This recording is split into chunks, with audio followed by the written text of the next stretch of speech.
Hello and welcome to another episode of Climb, the Confident Leader podcast, where we share stories of leaders from being invisible to becoming an influencer. I'm your host, Rahul Karan Sharma, and I'm here to speak about another great guest coming in from corporate world. He's a seasoned manager development expert, consultant and author, mentored over 1,000 managers across diverse business functions, continuously refined his expertise and founded Management Mastery, a company offering training, coaching, and consulting services. He's the author of Management Rescue, You Are Promoted, Now What? He provides practical lessons for managers through captivating stories. With a career spanning 40 years, he started the Mailroom at the age of 19 and climbed to the position of COO, gaining a comprehensive understanding of business from the ground up, not shared by many executives. His career took him to 5 of the 7 continents, managing plants and supply chain operation. He also served on a joint venture boards in Brazil and China, and he can explain the realities of working across different cultures. Ladies and gentlemen, please put your hand together for one and only Greg Kaiser. Greg, welcome to our show. How are you doing today? Rahul, I'm doing fabulous, and you are too kind. I really appreciate that nice introduction. Thank you. You gave me the honor to do that. You have done all those amazing things that our world needs to listen. So please enlighten us with your leadership journey, Greg. You had, as I mentioned in the bio, you traveled to many continents, managed so many leaders. Please enlighten us with your leadership journey. Well, you mentioned it briefly. So my leadership journey did not start out very gloriously. I did, in fact, work in the mailroom. So if the folks of a certain age are on, they don't even know what a mailroom is. They existed before there was mail, before there was email. But it was literally in the mailroom. Great place to start. I met everybody in the business. And then I went through a series of management jobs. And this is, as I've told other people, I never really set out to be a leader. I wanted to be a good manager. And somehow, miraculously, people started saying, that guy's a great leader. I'm like, well, there's some connection between being a good manager and people perceiving you as being a good leader. So the example, and you mentioned it at the intro, I ran this, it was called a supply chain transformation for Hershey. Biggest project in the history of the company. We closed 7 plants, we closed a couple distribution centers, we consolidated some plants, and then we built a brand new plant, 700,000 square feet in Mexico. Now, as you can imagine, that affected everybody in the organization. Sales, finance, human resources, the entire organization. So the question comes there, leadership is required. How do you provide it? So for whatever reason, they parachuted me into this role leading this transformation project because I have a weird background. So I had been in sales, I had been in supply chain, I was a quantitative analyst, so numbers guy for people to think of it that way. I had this weird collection of experiences and skills, and the people running the company at that time, the C-suite folks, said, we need someone that can talk to everybody in the company. And nobody else stepped forward, so that left me, Rahul. Wow. So amazing journey. One thing for learners, which I just learned from Craig, is working in a diverse teams, diverse departments, really makes you very unique in an organization. And like how Greg got this opportunity to lead this amazing project only because he was working in different teams, different departments. So a great experience that you got. Now, since you touch base on that, I would love our audience to know what were some of the lessons you learned from leading the Hershey's 300 million global supply chain transformation? Yeah, so you know how the cliche is you learn by mistakes. Using that approach, I'm very educated. But fortunately, I recover quickly from mistakes. And you say, oh, that didn't work. And rather than getting completely sidetracked and thrown off course, I would sit down with the team we had assembled and say, okay, we tried to do this. This is what we intended to happen. We still want that to happen, but it didn't. Let's deconstruct this and figure out why. What do we have to do differently as we move forward? A lot of people don't like to have that conversation. So if you can, not everybody does, but you can develop a skill over time to have those conversations without having people feel like you're pointing the finger at them saying, you messed this up. Like, Mm-hmm. no, like we're a team here and this didn't work out the way we wanted it to. Sure. So let's put our collective brains together because there's a whole bunch of brains sitting around the table. Mm-hmm. And I had a whiteboard that was the size of an entire conference room. Mm-hmm. And we would just go up to the whiteboard and say, okay, pick this apart. This. Because people react well when they can see it. They can Mm-hmm. visualize it then. Sure. And if you can do that, you start to get some momentum that people don't feel like they're being targeted for, hey, you messed this up and like it's on you. It's like, no, we're a team here and we know where we're going. So let's jointly together figure out how to get there. Mm-hmm. So I think instead of pointing fingers on others, it's all about how you have everyone come together. Because honestly, when there is a change management going on, people are going through motions. Their emotional attachment is there, so they're already at a not the right frame of mindset. And the moment a consultant or a leader of that change management initiative says that, hey, you screwed up or you messed up, it's not going to go well. So great advice that we need to bring and take everyone with us. Well, Now, and if I might, Rahul, I worked with a great HR person, very practical. mhm, And what she told me is, the most important thing in a change management initiative? I'm like, well, what is it? Like, I want to mhm, know this. She's like, yeah. it's communication. You need to Mm, talk to everybody. Don't assume they know because you spend all day thinking about this. sure. Get out, literally out of your office and go talk to people. And I've Sure. carried that with me ever since then. It works pretty well generally. Absolutely. I believe that in communication, communication is the problem. Yeah. I repeat, in communication, communication is the problem. So I think she was absolutely right that specifically in change management, if you communicate with people, if you let them know the vision, things will be much more easier. Now, in my experience, Greg, and I'm sure you would have a similar experience, which is whenever we are going through change, chaos is almost inevitable. We are bound to have these kind of chaos, disturbance.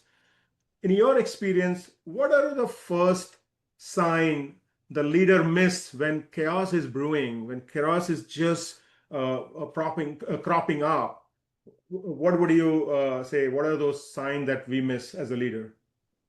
That's a fantastic question.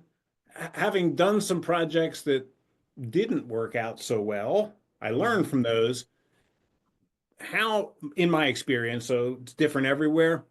Generally, you get surprised because you start stepping back from the operational details. And, Mm, so you start at the strategic level. This is the outcome we want to get. Then you go to the tactical level. Okay, this is how we bring together all the different parts of the organization.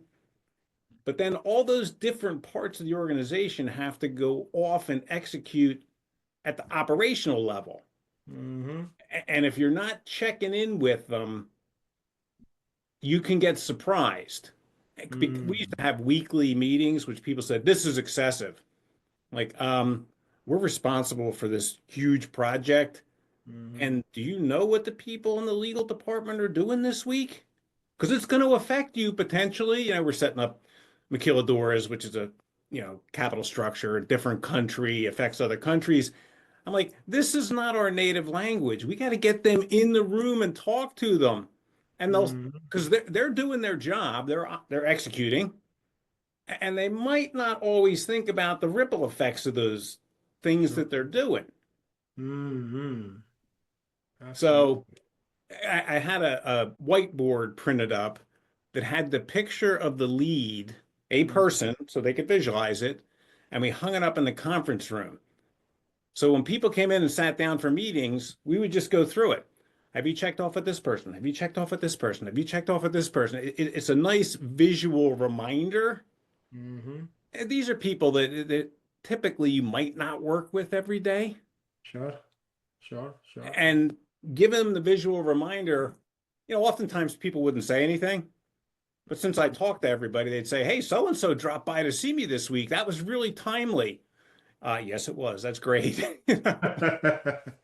I think you're bringing a great point, and sometimes, I would not say sometimes, most of the times when we are going through this change management initiative, we are always looking at that vision, the far side, and we miss those day-to-day things because the employees who are part of the change management initiatives, they also have their full-time job. They Exactly. have to do those things. So the point that you're bringing up is those operational routine work is missed sometimes by leaders. So if you are leading a change, please make sure that you're talking to those ground level soldiers, making sure that they have enough bandwidth to do their day-to-day job as well as to support the change initiative.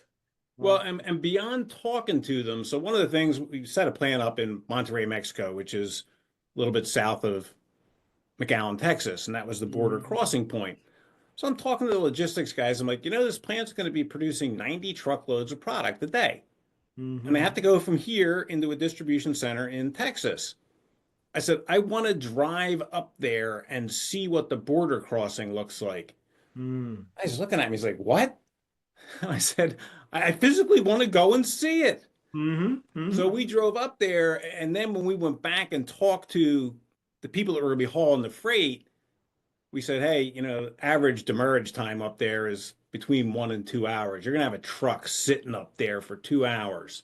How's that Mhm. affect your operation? And they're like, nobody's ever asked us that before. Like, well, maybe nobody ever drove up there and looked at it before. Absolutely. That was very sharp of you doing that because those are the fine lines which really makes things happen. So great. I'm sure Hershey would be proud of that effort. Now, I also know that you're also an author of this book, Management Rescue, and it opens with a very powerful premise that being promoted doesn't mean you are prepared. So let us know what inspired you to write this and who did you write it for?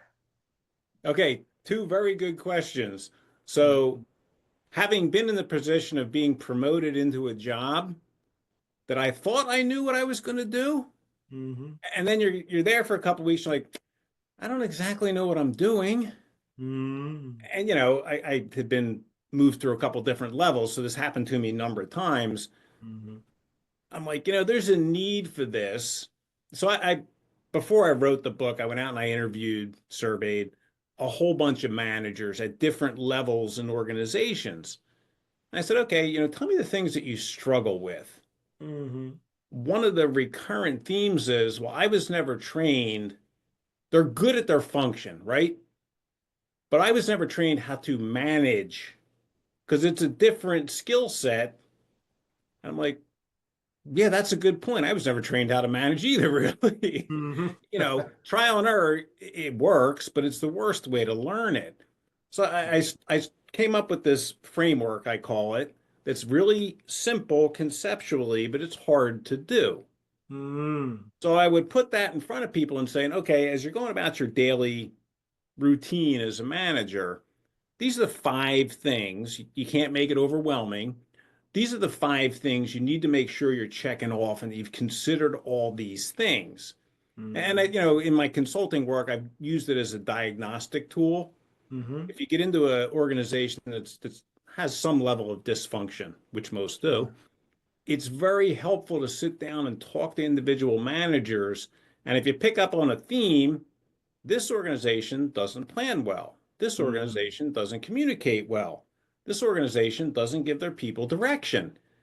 You can very quickly reorient them and say, hey, I've talked to just about everybody in the organization. There's a gap in this area. Mm-hmm. Let's get together and spend some time on how to do this. Oh, and by the way, we're going to talk about this when we get together and have our operations meetings, staff meetings, executive meetings, so that it's coming from the top down all the way through the organization. Mm. And it's had very good results. But Mm. it's a blind spot. If people knew they were supposed to do it, of course they would do it. Mm-hmm. Nobody goes to Sure. work and says, I don't want to do a good job today. In my Yeah. experience, like you don't find people doing that. Mhm.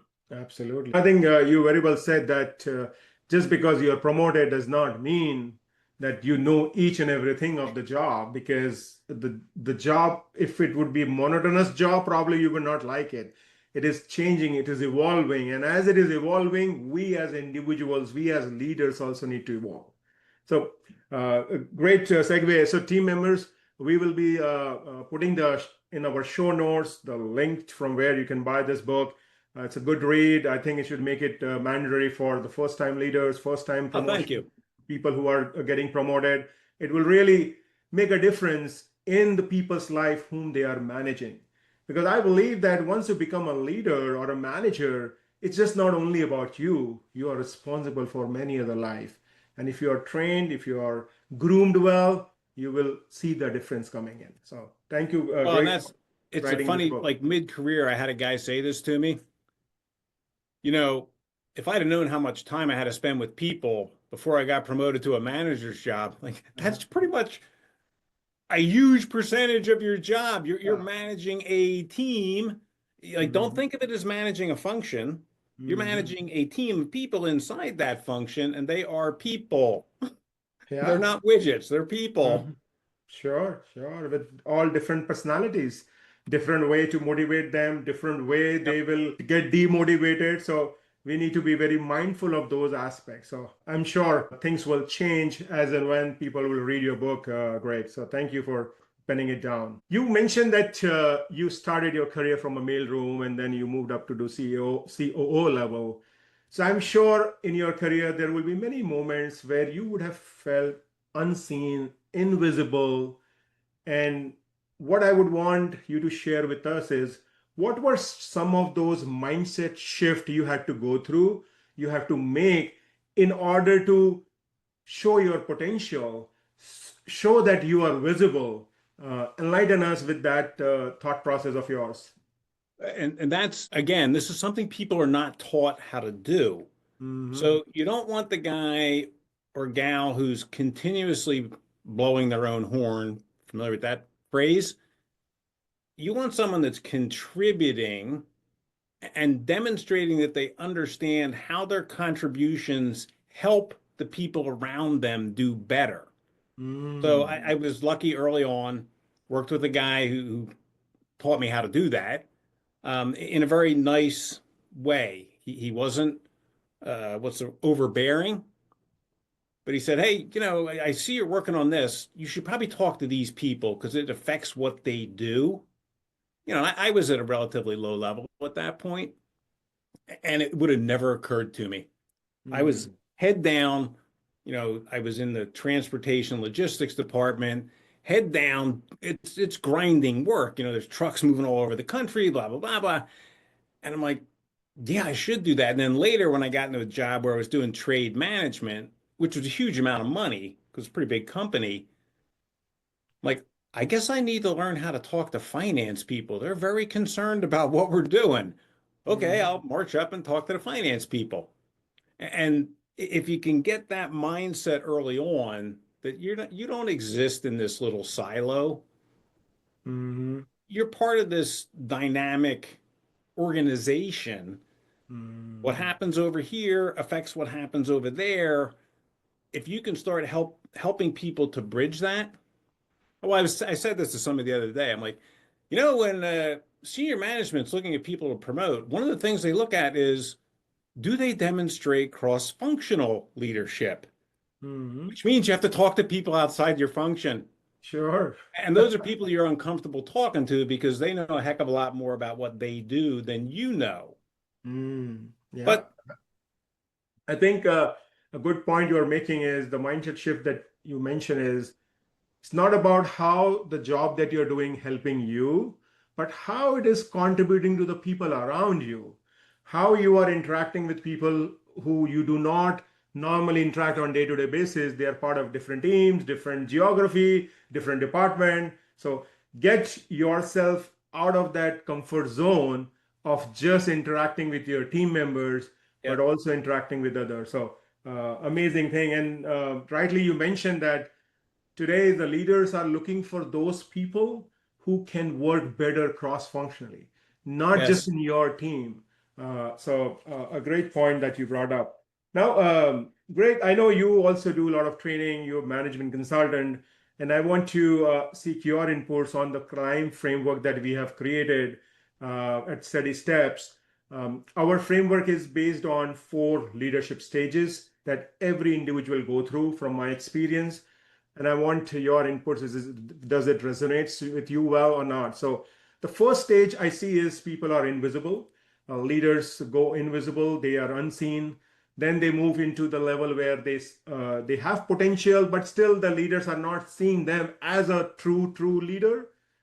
And then from being a potential, they move to achiever, where they just do everything. They become performer. They win all the awards and show, and then later they realize that hey, they are burning out. And from there, they move to the influencer, where they are impacting larger people, not just the people who report to them, but the larger organization. And Yep. I see that it's important for people to move from this one stage to another. So let me ask you, are these 4 stages common in your experience when you have worked with so many leaders, so many managers? Yeah. So I like what you're describing. In my mind, that's a maturity model. Mm-hmm. And I like using maturity models because, as you said, everybody goes through this. Mm-hmm. But if you can find a way to explain it to them that they can start thinking about, okay, where am I on this ladder? Mm-hmm. Because the way I heard it explained was you start out consciously incompetent. You Mm-hmm. don't know what you're doing, but you don't, like literally you don't know what you're doing. Then you become consciously incompetent. Like, oh, I got to get better. Then you become consciously competent. I'm pretty good at my job. Then you get Mm-hmm. into it's either been described as in the zone or you are unconsciously competent. And what did Mm-hmm. you describe your fourth level as? Influencer.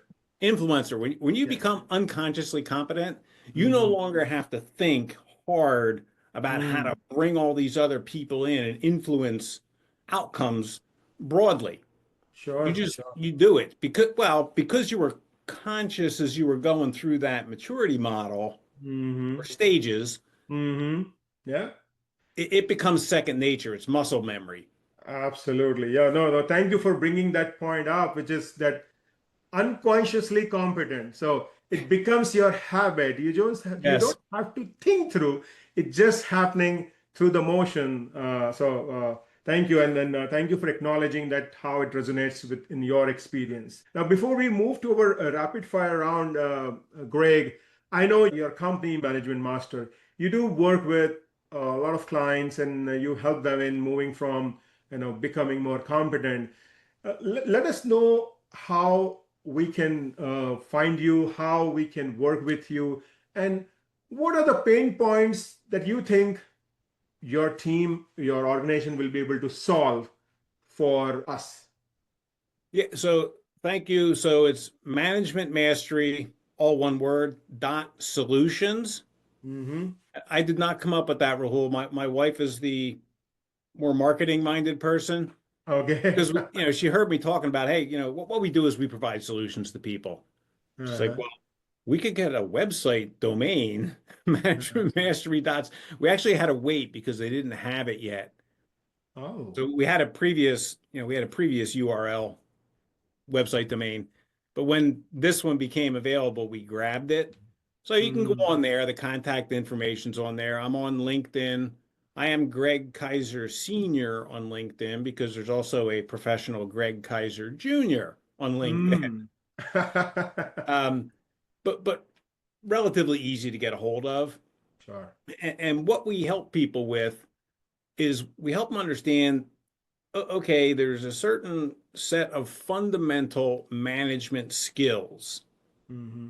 Once you get these and you start implementing them holistically, all of a sudden you discover you're a leader and people want to follow you. Mm. And this is one of those things that because leadership training, it's what you do, sorely, sorely needed. Mm-hmm.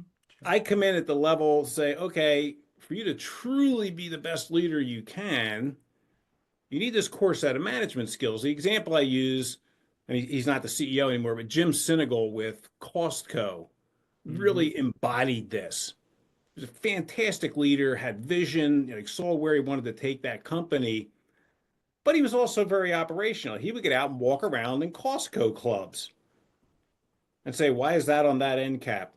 Why did it take that long to unload that truck? Like really low level operational details, seemingly, but he understood how the whole engine worked. Mm-hmm. And then he would be able to go back and talk to people and say, okay, we need to tighten up a little bit here. We need to tighten up a little bit here. And then he'd let them go do their thing. He wasn't micromanaging them, but he also didn't step back so far that he was completely unaware of what was happening at the operational level. Mm.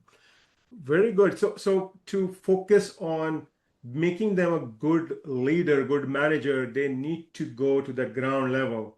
You can't just do those great presentations, those great lunches and dinners and make Well, things they're happen. important. Yes, yes, they are important, but you also need to do your hand dirty by talking to people who are actually doing the job and knowing their pains, how you can help them removing their own pain. That is how things happen as a leader, and that is what an organization is looking for. So, thank you, Greg, for doing these amazing things for our next generation of leaders, as well as for our organizations who are in need of building that leadership pipeline, who are building a solid engine of leaders. Well, Now, and that's where yeah, your four-step model comes in. sure, yeah, The word you used is pipeline. You can't parachute people in at that level. You got to mm, build them to that level. And correct. having said that, I have seen companies do that, and it usually doesn't end well. Hmm. Yeah, yeah, absolutely. I think the challenge we see is all in the execution, Greg. A lot of companies, they have good intention to train their people. They do Yes. provide training, but where I see they fall short is the post training. There is no follow up. There is Yeah. no questions asked to them that, hey, what did you learn today? How are you implementing the learnings? It is just more like checking the box. And that's where the 90% of the trainings, they do not meet the C-level expectations. And this is just, I was at this coaching.com annual summit, and one of the presenters was sharing this detail that why many C-level executives, they are not seeing the value in training. And one of the reason was this the execution, and the other is this follow-up. There is zero follow-up happens when you are doing training, and no one cares about the follow-up. They just focus on getting the training done. Check the box. Check the box. Yeah, yeah. I have your email. I'll send you some research that I just got. Mhm. It's across very specific financial indicators, what the value to organizations is that do training well. That Wow. was a very intentional sentence. That do training, Wow. pause, well. And it's the thing you Absolutely, described. absolutely. Yep, yep. And we will include that research information in our show notes, or probably share the link so our listener can also take advantage of that research. Now we want our listeners to know a different side of Greg. They got to know about his professional journey. We want them to know something more, something different, something unique about you, Greg, so that they can remember you and they can connect with you instantly. So there will be 5 questions coming your way without thinking too much. I'm ready. Respond to them, okay? Uh, first one is a quote you live by, quotation you live by. Wow.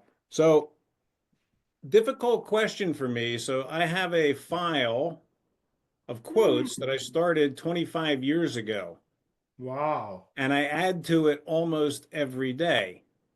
Amazing. So, situationally, I can pull a quote out Uh-huh. that matches most situations. Nice. Um, the ones that I tend to focus on. I given this file to a million people, and someone said, there's themes in here. There's Mm-hmm. themes in this quote file, and a preponderance of them are around action taking. And I'm a big believer in that. Like, Mm-hmm. hey, until you do something, nothing happens. Yeah. So it would be quotes around taking action. And Mm-hmm. it's not, you've heard the expression, don't just do something. It's Mm-hmm. thoughtful action. Like, Absolutely. okay, I know where I'm going, and I have to start taking actions to get me there. So Sure. sorry, long answer to your request for a single No, quote. no, but yes, so taking action is the key thing. So thank you. What is one daily ritual that you do not miss in spite of having a hectic day? Well, you may have not heard this from a lot of business people, or maybe you have. I pray every morning. Hmm. And until I get up, I'm one of those people that is a natural early riser, very Mm-hmm. thankfully. Mm-hmm. So I have a routine that I go through every morning and pray. And guess what some of the prayers are about? Taking action. Hmm. Wow. So you're also manifesting as well. You're Correct. giving your mind those positive thoughts, right? First thing Right. in the You're morning. putting it. Yeah. Very good. Very good. My next question you already answered, but still for the audience, I will ask this. Are you a morning person or a night owl? I'm a morning person. Yes. And we go to bed relatively early for that reason. Mm-hmm. Um, I think better in the morning, Very if good. that makes sense, right? Yes, absolutely. Absolutely. I journal in the morning and just I think better in the morning. Now, as it gets towards evening and my brain's starting to get a little fatigued, I will Mm-hmm. write down things the night before that I want to think about the next morning. This morning. But like I'm just out of brain horsepower, a brain calorie deficit, whatever, however you describe it. So No, I I get prime that. my I get that. mind for the next day. Yep. The next one is, what's one leadership skill you wish someone had taught you earlier? Communication, effective Mhm. communication. Active communication. Okay, That thank you. it's not, people talk about it, but they don't really teach you how to do it. It's a set of skills. Hmm. And when you see someone that has been trained to do it well, it's immediately obvious. Now, Sure, you've sure, heard people say, "Oh, they're a really effective communicator. They're a great communicator." Well, they didn't get that way by accident. sure, absolutely. I'm sure they would have worked hard and they would have made sure that it is intentional and not just Yes. for talking sake.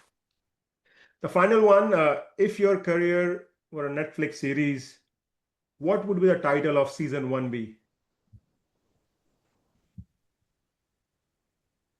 What would title of, that's a great question. I've never heard that one before. That's a great question. Thank you. If my career were a Netflix series, what would the title of season one be? Humble Beginnings. Wow, very good. And today I was at the graduation ceremony of my son who graduated from his elementary school. Oh, And congratulations. thank you. And the principal was talking about be kind to others. You never know how your kindness, your act of kindness can do good to other people. So yes, Humble Beginning would be amazing title. And I have not seen this title on the OTT series yet, so I'm sure that would be becoming a blockbuster series, my friend. All right. So before I let you go, Greg, I want to summarize my learning from the episode. We had great fun. Good to know about your experience, about your journey, and I'm sure our listeners will soon be ordering your book. It's because they are getting promoted or they will be getting promoted soon, so they need that. That's Uh, the the, plan. the first one for me is get a diverse experience as you are growing in your professional journey instead of just working for one team. That will help you to get more cross-functional experience that might land you your next big project or some Yep. a new assignment for you, the way it happened for Greg. Um, Learn from your mistakes when you are in chaos, when you are in a change management process. Mistakes will happen. It's all about learning. Don't Yep. try to do things perfect from day one.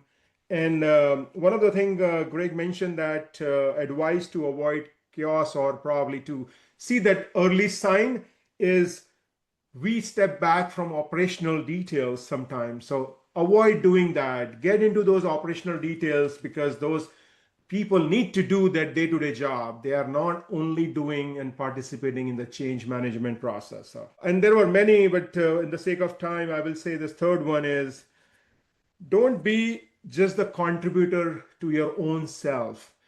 You need to focus on how your job is contributing to people around you, a larger picture, how you're helping the organization rather than just helping yourself or your team. When you're just doing your own territorial based mindset, then you are not looking from a larger perspective. And that And you'll is plateau. yes, absolutely. So those were some of the learnings that I had from the show. Please drop in your comments. What was your takeaway from the show? We will really appreciate that. And Greg, finally, what would be your final word of wisdom for our listeners who are those individual contributors wanting to become future leaders? What would be your advice to them? Final advice. Well, they already have a leg up if they're watching this. So the word of advice would be curious and be a lifetime learner. Mm. So you can always learn new things. The podcast space is a great place to learn new things right now that wasn't available probably to us at the early part of our career, Mhm. but it is available now. So be curious and have a lifetime learner mentality. Awesome. Be curious and be a lifelong learner. That was the final word of wisdom from Greg, the founder of Management Mastery. Thank you again, Greg, for being on our guest. We really appreciate your time, and I'm sure our listeners will have a blast after watching the episode. So thank you again. Hey, thank you so much, Rahul. Really enjoyed it. Awesome.